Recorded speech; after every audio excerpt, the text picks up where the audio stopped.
Hello guys, welcome back to our channel. It's me Anil and we are in the series of school management system using ASP.NET. In previous video, that is part number 15, we have seen the marks details of a student in teacher panel. So in teacher panels, we are left two part, that is the attendance of a students and checking the attendance details of a students. Okay, so in today's video, this is the part number 16. Okay, so in this video we are going to see how teacher can take an attendance of a student. Okay, so we'll create a page for the student attendance.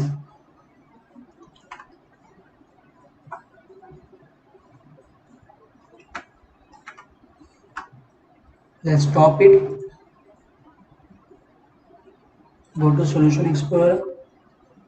In teacher folder, right click on it, go to add. Here web form with master page, give the name as student attendance. Okay, now select the master page, that is inside the teacher folder, teacher master.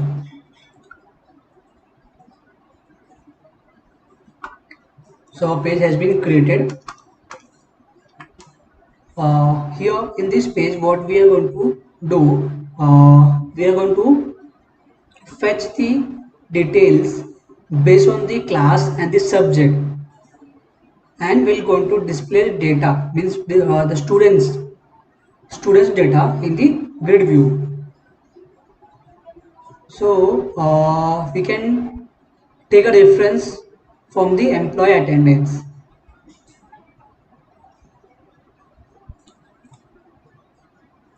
So let's open the employee attendance page.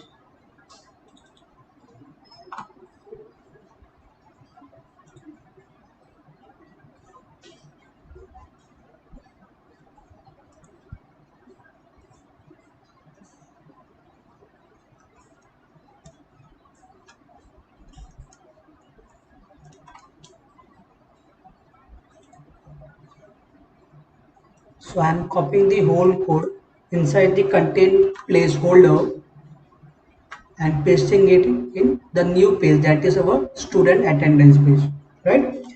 So I'm pasting it here.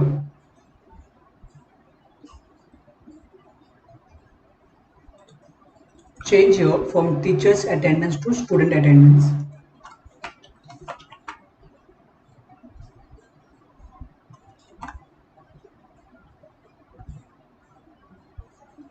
Now we want to drop down list one for class. After selecting the class, the subject should populate in the subject drop down list. So we want cascading drop down here. So we have already done in the, I think, expense page. Let's check it. In the expense design part, we'll see the here drop down for class, then drop down for subject.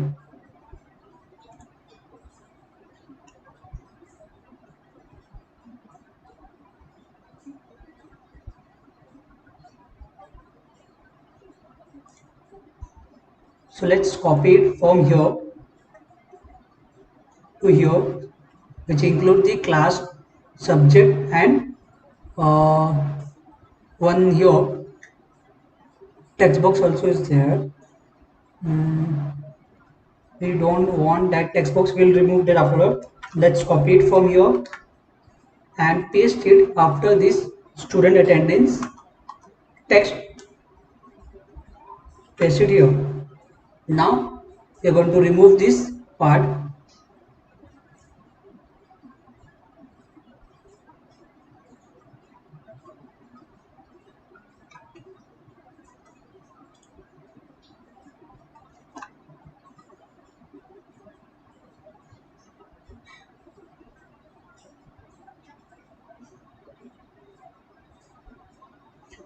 Now we want one button. Let's go back to this expense page. Here we have one button also. It's copied and paste it after this div.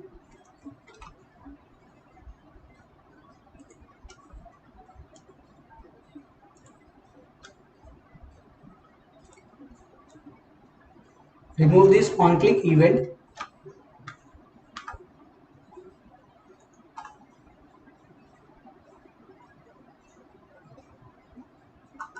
Here in drop down we don't need to change anything for the class and for the subject also. We need to change the text of the button. Let's give it submit.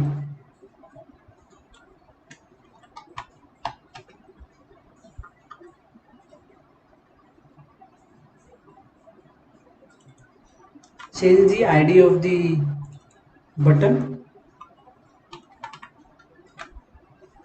BTN submit. In grid view we don't need to change anything because we want the check radio button for this present and absent. Okay, so this will remain the same. And here button, I think you don't need to change anything here. Just remove the on click event. Will generate afterward. Okay. Now, uh,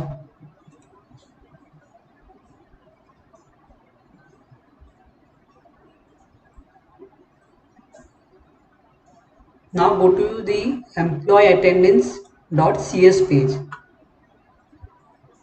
because we want to copy the code from here and paste it in our new page. Okay. So I'm just copying the common code F7 will go to the .cs page of student attendance. Okay, so here in page our common class, here import the namespace of this class.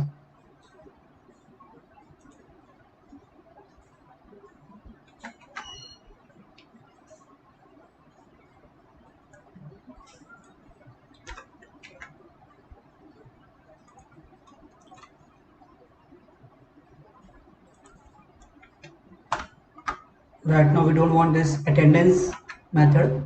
We'll take according to our requirement here.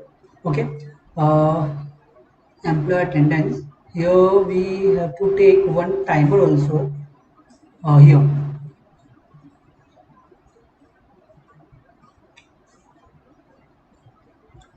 let's copy it and paste it after the page load event because we have already taken the timer event in the design part. It also present in the employee attendance, so we keep it same in student attendance as well. Okay, so now after that we want the functionality part of the drop down for the class and the subject, that is from the expense page, right? So in the expense.cs page we'll get the cascaded drop down functionality code, that is here. First we populate the data in the drop down of a class. Okay, then we'll get the data here for the selected, means for the subject. We need to create the selected index event also in the student attendance design page. Let's see, it's already there. Yeah, it's already there, so we need to just copy and paste it in the here. So just copy from the get class.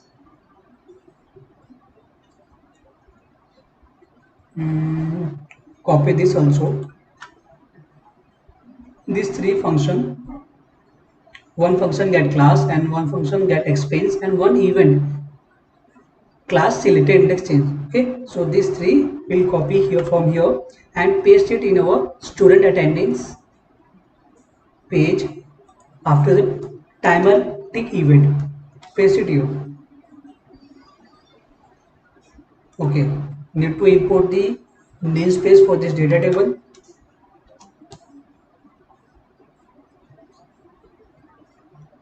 Now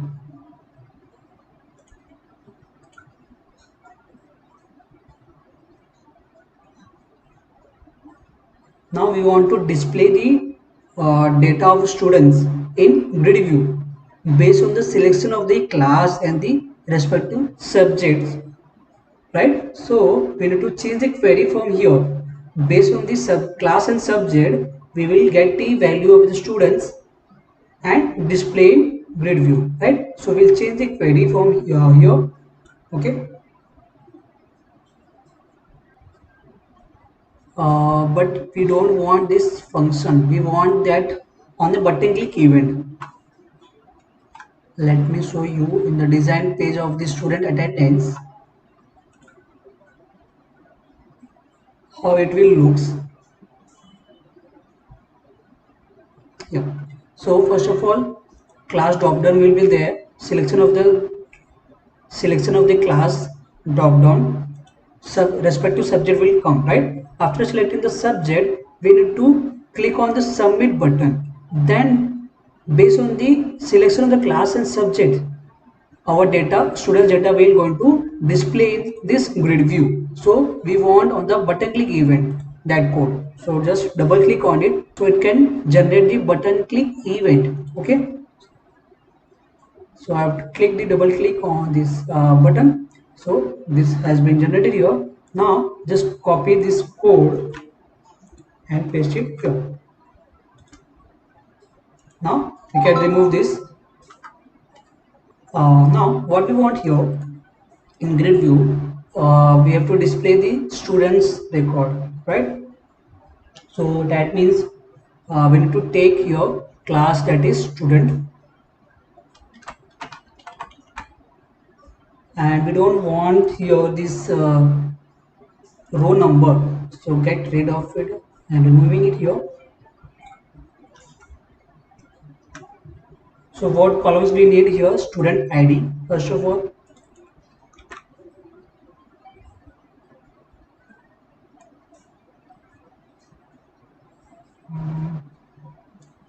I'm removing this all part here as well as this part also.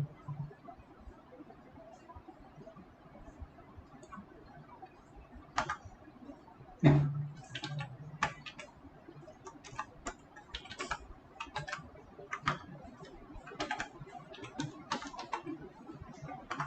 Student ID, then roll number, then name, then mobile. I think that's it now. Yeah. So we are taking the student ID, roll number, name, and mobile, 4 columns from the student table. But we are going to fetch it based on the condition, right? Based on the selection of the class and the subject, right? So here we will put the where condition where class ID is equals to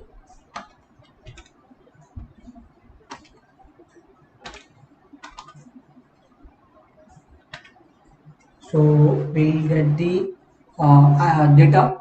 So we'll get the data from the drop down of a class. So the ID of the drop down list of class is DDL class dot selected value. If you want, I can increase the font.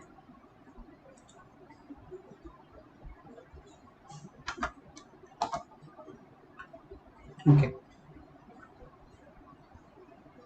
After that, we want the and. So we'll put it in the next line and. But here we don't want that part of that is the subject part. Only the class we want here. Let me explain how it works here. Uh, while taking attendance of the students, teacher have to select the class for which class they are going to take the lecture, right? So based on that, all the students record will pop up or get displayed in the grid view. So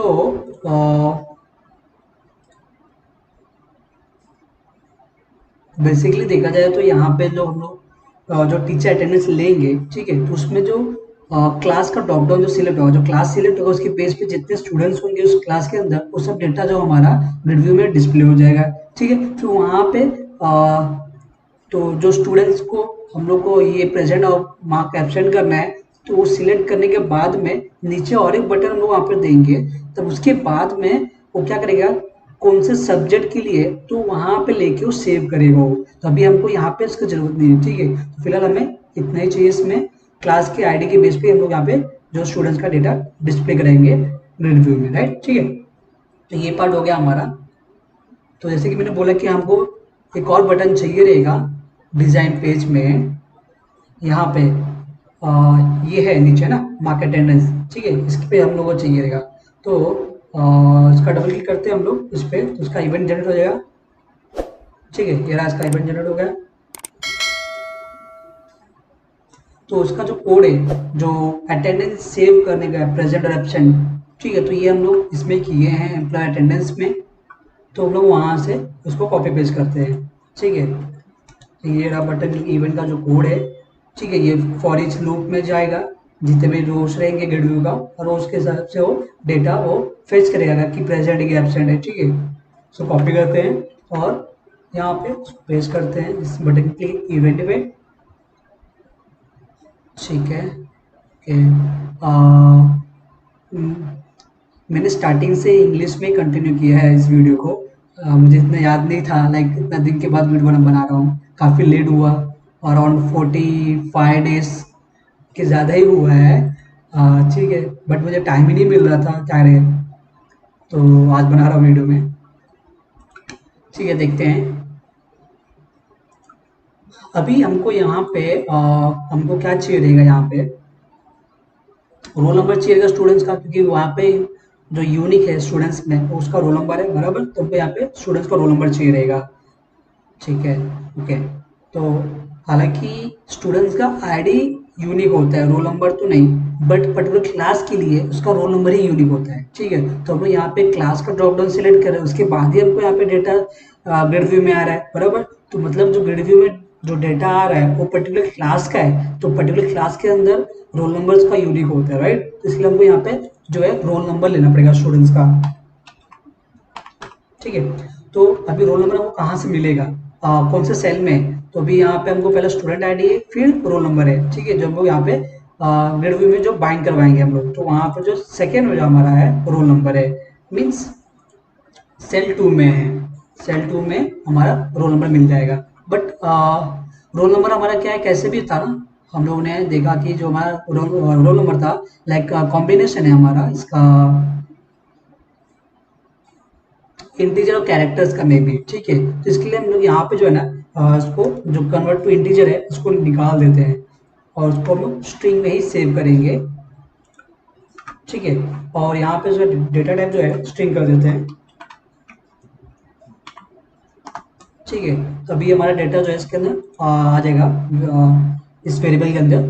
ठीक है, तो हमको roll number मिल गया, और उसके बाद में ये प्रेजेंट है कि एब्सेंट है ये हमको इसमें मिल जाएगा। ठीक है, और यहाँ पे हमको रोल नंबर का, यहाँ पे रोल नंबर चाहिए, टीचर आईडी नहीं चाहिए, रोल नंबर। ठीक है,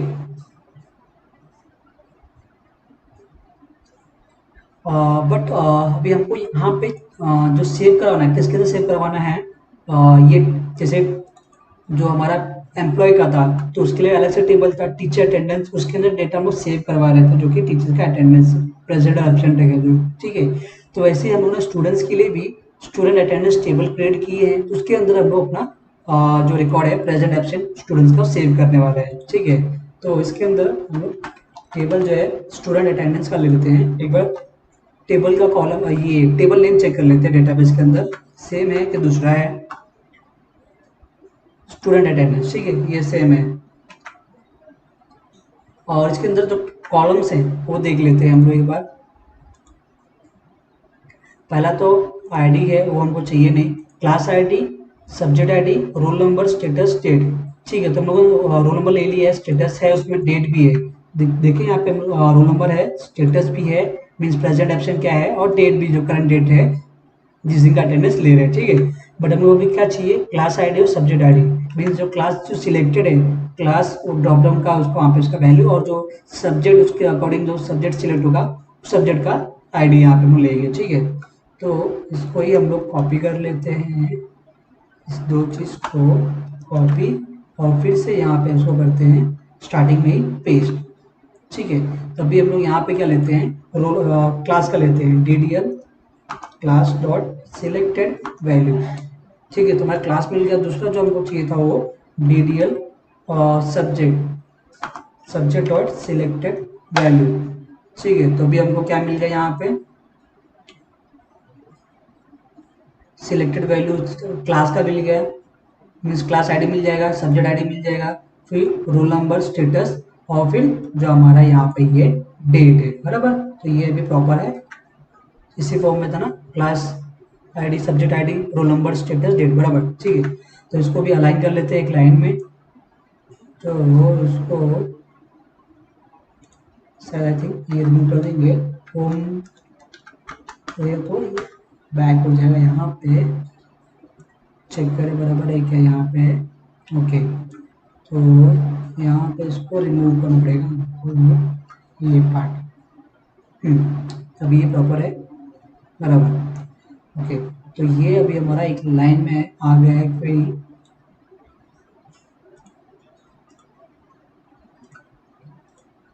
एक बार मैं क्रॉस चेक कर लेता हूँ। ठीक है, तो ये बराबर है। अब इसको ब्रेक डाउन करते हैं, नेक्स्ट टाइम में लेके आगे। ठीक है, तो मुझे इसके बाद से ही ब्रेक डाउन करना है। ठीक है, मैं ब्रेक डाउन यहाँ पे कर दिया, एंटर मार के। ठीक है, अभी हमारा जो है क्वेरी जनरेट हो गया। बट अभी क्या होता है, ये जो मैसेज हम लोग सक्सेसफुल दिखाएंगे, तो ये क्या होता है, जितनी बार ये फॉर ईच लूप में जाएगा, जितना भी स्टूडेंट्स रहेंगे, तो क्या होगा, ये बार बार मैसेज इसमें आएगा, insert successfully means first students का रिकॉर्ड सेव होगा। ठीक है, तो वो टाइम पे यहाँ पे इसको मैसेज में ऐसे मिल जाएगा डेटा की इंसर्ट सक्सेसफुली। फिर वापस से दूसरे स्टूडेंट्स के लिए जब ये वापस से सेव करने जाएगा प्रेजेंट एब्सेंट, तो वापस से इसको ये मिलेगा इंसर्ट सक्सेसफुली। तो ये हम लोग को बार बार क्यों दिखाना जरूरत है, इसको हमको बाहर डिस्प्ले कर देंगे एक ही बार में। ठीक है, ताकि ये लूप में डिस्प्ले करने वाला ना जाए बार बार। ठीक है, तो इसको हम बाहर ले लेते हैं। तो क्या करते हैं, अभी कंडीशन यहाँ पे डाल देते हैं पहले, कि यहाँ पे एक वेरिएबल लेते हैं बूलियन टाइप का, बूल इज ट्रू, स्टार्टिंग उसको देते हैं फॉल्स। ठीक है, तो अभी क्या करेंगे हम लोग, तो जैसे ही यहाँ पे ये क्वेरी जो डेटा इंसर्ट होगा, तो यहाँ पे इस ट्रू का जो वैल्यू हम लोग यहाँ पे सेट कर देंगे ट्रू। तो अभी इसके बाहर हम लोग ना क्या करेंगे, इफ कंडीशन डाल के चेक करेंगे कि जो इस ट्रू का वैल्यू अगर ट्रू रहेगा, तो हम लोग इसके अंदर जाएंगे इफ कंडीशन के अंदर, और हम लोग ये जो हमारा सक्सेसफुल का मैसेज वही है, हम लोग वहां पे शो करेंगे। सो कट कर देते हैं यहाँ से और यहाँ पे पेस्ट कर देते हैं। ठीक है, तभी यहाँ पे देखा जाए तो मैंने क्या किया, यहाँ पे जो फॉर ईच था हमारा, वहाँ का कोड सेम है यहाँ पे, इसमें कोई चेंजेस नहीं किया, बस जो सेव करने का जो टेबल में उसके अकॉर्डिंग कॉलम्स का यहाँ पे डेटा पास किया हूँ मैंने। ठीक है, फिर इसके बाद में जो मुझे ये मैसेज शो करना था, तो ये लूप में बार बार जाता था, तो मुझे वो नहीं चाहिए, मैंने उसको लूप के बाहर ले लिया।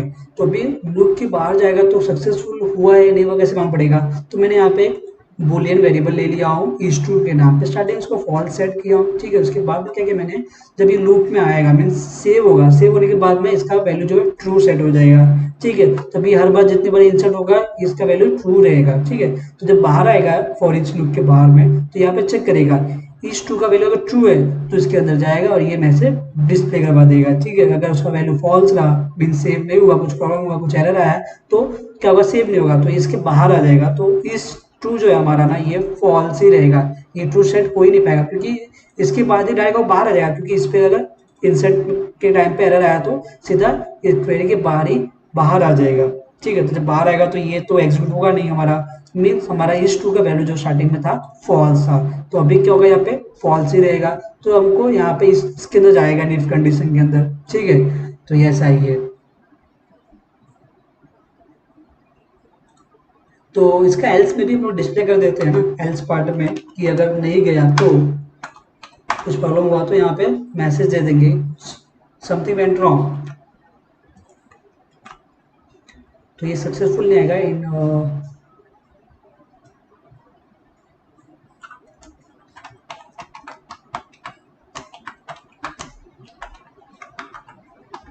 Something went wrong. और यहाँ पे जो सक्सेस है, सक्सेस नहीं लेते हैं, इसको लेते हैं डेंजो। ठीक है, बट ये तो यूजर के साइड का नहीं है, ये तो लाइक डेवलपर के साइड का है, तो उसको डेंजर नहीं, इसको वार्निंग देते हैं, वार्निंग। ठीक है, ओके, तो ये हो गया हमारा यहाँ पे। अब जो है क्या करना है, यहाँ पे सब डेटा ले लिया, यहाँ पे डिस्प्ले करा देगा।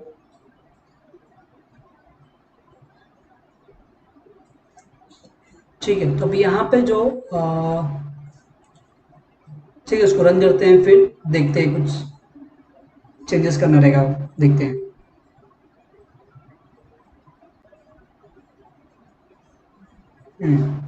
ओके, तो हम लोग ने इस क्लास को जो जो मेथड लिए थे, इस क्लास के ड्रॉप डाउन के लिए जो डेटा डिस्प्ले करवाना है, वो पेज लोड इवेंट पे कॉल नहीं की है, इसलिए यहाँ पे डेटा इसको शो नहीं हुआ है। ठीक है, तो वो करना है। और यहाँ पे ये मार्क अटेंडेंस तो अभी क्यों आ रहा है, अभी हमको पहले नहीं चाहिए ना। जब हम लोग क्लास सिलेक्ट करेंगे और सब्जेक्ट सिलेक्ट करेंगे तब सबमिट करेंगे, तो सबमिट करने के बाद क्या होगा, ग्रिड व्यू में स्टूडेंट्स का जो है डेटा शो हो जाएगा। उसके बाद हमको नीचे ऑप्शन आना चाहिए मार्क अटेंडेंस के लिए, बराबर। उसके पहले तो हमको नहीं आना चाहिए, ग्रिड व्यू अभी शो नहीं हो रहा है, तो बटन क्यों शो हो रहा है यहाँ पे नीचे मार्क अटेंडेंस का, राइट। तो हमको ये स्टार्टिंग में बटन नहीं शो करवाना है। ठीक है, बाद में जब ये ग्रिड व्यू का डेटा शो होगा ग्रिड व्यू में, तो हमको ये बटन भी शो करवाना रहेगा। ठीक है, तो स्टार्टिंग में हमको नहीं चाहिए। ठीक है, तो कर लेते हैं, पहले इसको स्टॉप करते हैं। तो यहाँ पे जाते हैं इसका, तो ये हमको शो नहीं करवाना है ना, तो इस बटन का जो आईडी है, प्रॉपर्टीज में क्या है देखते हैं, सिलेक्टेड है बटन बीटेन मार्क अटेंडेंस। ठीक है, तो हमको उसको शो नहीं करवाना है, तो इसके जाते हैं स्टूडेंट्स अटेंडेंस का functionality department dot C S page में है। और यहाँ पे पहले तो ये क्लास जो है गेट क्लास का फंक्शन कॉल करवाते हैं। ठीक है, और इसके बाद में जैसे जैसे मैंने बोला कि मुझे वो जो बटन है स्टार्टिंग में शो नहीं करवाना है, तो पेज लोड इवेंट पे हमको चाहिए नहीं। जब बटन क्लिक इवेंट होगा, मीन्स जो ये लाइक जब ग्रिड व्यू शो होगा, है ना, बटन क्लिक होगा, सब सबमिट पे क्लिक करेंगे क्लास और सब्जेक्ट सिलेक्ट करने के बाद में। ठीक है, तो वो इवेंट परफॉर्म होगा, मीन्स वो भी वो जब पेज लोड होगा वापस से, तो ये स्टार्टिंग का पेज लोड नहीं रहेगा, मीन्स नॉट इस पोस्ट के अंदर नहीं आएगा वो, है ना। तो वो टाइम पे ये जो है इसका जो ट्रू हो जाएगा। अभी हम लोग यहाँ पे इसको फॉल्स सेट करेंगे ताकि विजिबल फॉल्स हो। ठीक है, तो यहाँ पे इसको स्टार्टिंग में इसको विजिबल जो है हम लोग फॉल्स सेट कर देते हैं, ताकि वो स्टार्टिंग में वहाँ पे शो ना हो बटन मार्क अटेंडेंस वाला। ठीक है, बट अभी क्या होगा, सपोज जो क्लास हम लोग सिलेक्ट किए हैं, ठीक है, उस क्लास के अंदर कोई स्टूडेंट्स नहीं है, तो वापस से बटन ये शो हो जाएगा, बट हमको नहीं चाहिए, तो इसलिए हम लोग वहाँ पे कंडीशन डालेंगे। जब वहाँ पे ग्रिड व्यू डिस्प्ले होगा, तो वो टाइम पे हम लोग वहाँ पे कंडीशन दे देंगे उसमें। तो ग्रिड व्यू जो डिस्प्ले होगा वो यहाँ पे डिस्प्ले होगा, राइट।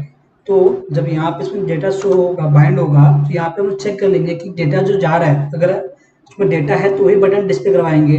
अगर उसमें कुछ डेटा डिस्प्ले ही नहीं होगा, तो हम लोग बटन भी डिस्प्ले नहीं करवाएंगे, उसको हिडन रखेंगे। ठीक है, तो यहाँ पे चेक कर लेते हैं पहले हम लोग इफ कंडीशन में कि जो ये हमारा dt ऑब्जेक्ट है, इसके अंदर कोई डेटा है क्या।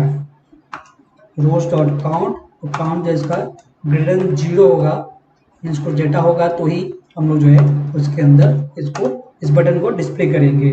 btn mark attendance dot visible equals to true. Otherwise क्या करेंगे, उसको हम लोग एल्स पार्ट में उसका जो विजिबल हम लोग फॉल्स सेट कर देंगे।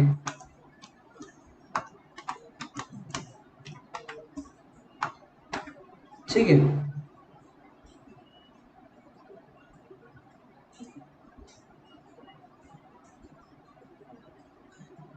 यहाँ पे जो रोल नंबर है, सपोज उसमें कुछ स्पेस रहा बाद में, एंडिंग में या फिर बीच में या फिर स्टार्टिंग में कुछ स्पेस रहेगा तो उसको ट्रिम कर देंगे।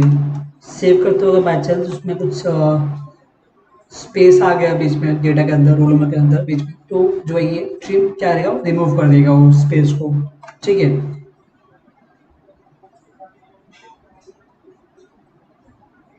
और सब तो बराबर ही है। ठीक है, देखते हैं बाद में रन करने के ऊपर कुछ एरर आएगा तो देखते हैं। ठीक है, रन करता हूँ मैं प्रोजेक्ट को।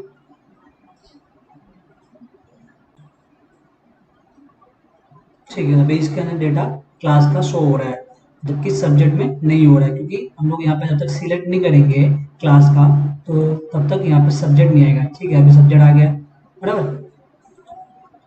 जब सबमिट करेंगे अभी तो हमारा जो डेटा यहाँ पे रिव्यू में स्टूडेंट्स का डेटा आ गया है। ठीक है, तो यहाँ पे लाइक प्रेजेंट एब्सेंट जो है यहाँ पे ये आ जाएगा, और फिर यहाँ पे जो ये है लाइक स्टूडेंट का आईडी, रोल नंबर, स्टूडेंट का नेम और मोबाइल नंबर। ठीक है, अगर सपोज स्टूडेंट का रोल नेम अगर सेम रहेगा तो स्टूडेंट्स का रोल नंबर तो टीचर्स लोगों को इतना ज़्यादा याद नहीं होता है, बट तो भी इन केस अगर नंबर याद नहीं है तो लाइक फ़ोन नंबर रहेगा तो लाइक कुछ तो लाइक सेंस होगा कि लाइक ये स्टूडेंट दूसरा वाला है, और दूसरा सेम नाम रहेगा तो दूसरा वाला रहेगा। ठीक है, तो ये डिफरेंस के लिए हम लोग बाकी जो डिटेल्स है लाइक रोल नंबर और मोबाइल नंबर भी यहाँ पे ले लिया। ठीक है, ठीक है, आपको जो डेटा यहाँ पे डिस्प्ले करवाना रहेगा कॉलम्स वगैरह वो अपना अकॉर्डिंग ले लेना है। ठीक है, ये मैंने अपना अकॉर्डिंग लिया हूँ, ऐसा कंपलसरी नहीं है, सेम टू सेम फॉलो करना है।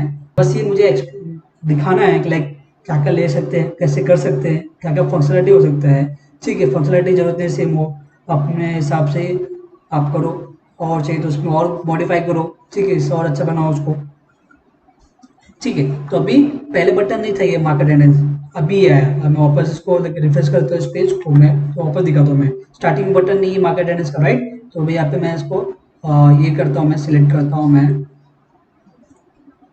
तो अब जब सबमिट करूंगा तब यहाँ पे डेटा इसके अंदर आया, तब जाके मुझे पे बटन भी शो हुआ, जैसे ग्रिड भी शो हुआ वैसे जो है हमारा मार्क अटेंडेंस भी शो हुआ, अदरवाइज शो नहीं हो रहा था। ठीक है, तो अभी लाइक मुझे एक चीज़ और दिखाना था।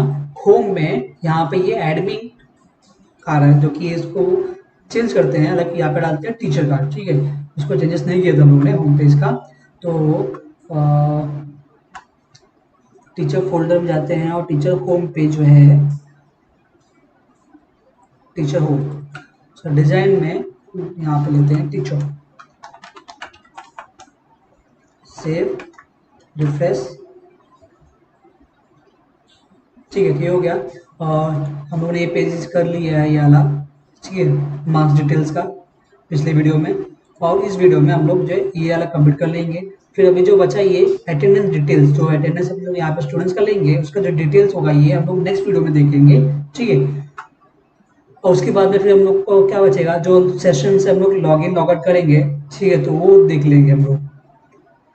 ठीक है, तो अभी हम लोग ये देखते हैं अभी क्लास फिफ्थ में कितने स्टूडेंट्स है। कोई स्टूडेंट नहीं है। ठीक है, देखे देखे देख लो यहाँ पे क्या हो रहा है, यहाँ पे ग्रिड में कोई डेटा डिस्प्ले नहीं हो रहा था, यहाँ पे जो बटन हमारा मार्क अटेंडेंस का वो भी शो नहीं हुआ, अगर डेटा रहता तो ही शो होगा। ठीक है, इसके लिए हम लोग कंडीशन वहाँ पे लिए थे। इसका तो कोई सब्जेक्ट ही नहीं है, बट इसका तो कोई स्टूडेंट्स नहीं, क्या देखते नहीं, इसका सब्जेक्ट सब्जेक्ट रिक्वायर्ड है तो ये आगे डेटा सबमिट करने देगा ही नहीं, अलाउ नहीं करेगा। ठीक है, तो इसकी दूसरा क्लास लेते हैं हम लोग जिसके अंदर सब्जेक्ट हो। इसके अंदर सब्जेक्ट नहीं है, क्लास थर्ड के अंदर, क्लास सेकेंड के अंदर है सब्जेक्ट। ठीक है, तो मैं मैथ्स लेता हूँ और यहाँ पे मैं करता हूँ मैं सबमिट।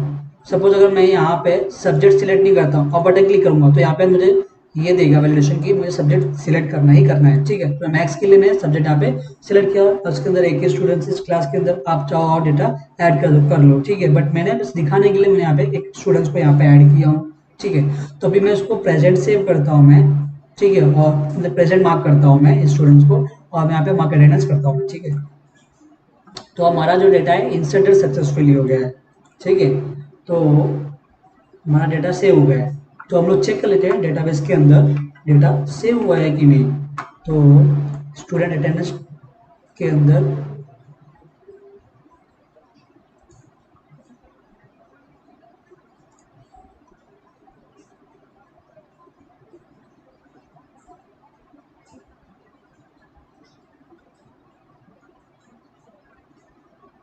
हम लोगों से एक ही अटेंडेंस मार्क किया, इसलिए यहाँ पे एक ही रिकॉर्ड सेव हुआ है, ठीक है। जो कि इसका जो क्लास है, जो सब्जेक्ट आईडी उसका, और उसका जो रोल नंबर है स्टूडेंट्स का, ठीक है। और स्टेटस का है ट्रू, मीन्स पे प्रेजेंट है, और डेट आज का है, ठीक है। तो ये स्टूडेंट जो है हमारा इस क्लास के लिए और इस सब्जेक्ट के लिए प्रेजेंट था आज, ठीक है, आज के डेट में। तो ये डेटा से हमको मालूम पड़ेगा कि स्टूडेंट्स का जो अटेंडेंस डिटेल्स है, तो ये लोग वहाँ पे टेबल का यूज़ करेंगे वहाँ पे डिस्प्ले करवाने के लिए, ठीक है। तो ये आ, आज का तो हमारा ये पार्ट जो इसमें जो कवर कर रहे थे ये हो गया है, ठीक है। अब जो हम लोग नेक्स्ट वीडियो जो करने वाले थे, बताया कि अटेंडेंस डिटेल्स का करने वाले हैं, ठीक है। तो अटेंडेंस डिटेल्स जो है हमारा यहाँ पे टीचर मॉड्यूल में भी है, और प्लस एडमिन मॉड्यूल्स में भी है। एडमिन भी चेक कर सकते हैं कि स्टूडेंट का जो अटेंडेंस डिटेल्स वो लोग भी चेक कर सकते हैं, राइट। तो इसके लिए जो हम लोग को यहाँ पे कॉमन पेज लेना पड़ेगा, जो कि हम लोग ने इसके लिए किया था, मार्क्स डिटेल्स के लिए, जो कि ये जो है हमारा यहाँ पे भी है, टीचर मॉड्यूल्स पे भी है, और प्लस एडमिन मॉड्यूल्स में भी था। तो इसके लिए हम लोग क्या किए थे, यूजर कंट्रोल क्लास लिए थे, पेज लिए थे, ठीक है। यूजर कंट्रोल पेज लिए थे, जिसके अंदर हम लोग जो ये वाला जो कोड था पूरा कॉपी पेस्ट किए थे उसके अंदर, ठीक है। उसी को हम लोग यहाँ पे कॉल किए थे मार्क्स डिटेल्स, जो कि टीचर पैनल्स में है। और सेम जो मार्क्स डिटेल्स पेज है एडमिन मॉड्यूल्स में, वहाँ पे सेम बस वही जो हमको पेज क्रिएट किए थे उसको हम लोग ऐसे कंट्रोलर वहाँ पे यूज किए थे, वही यहाँ पे भी हम यूज किए हैं, ठीक है। तो वही सेम हम लोग जो ना इसके लिए भी करने वाले हैं, अटेंडेंस डिटेल्स के लिए, ठीक है। तो आज के लिए बस इतना ही था, मिलते हैं नेक्स्ट वीडियो में। Till then bye, take care, thank you for watching.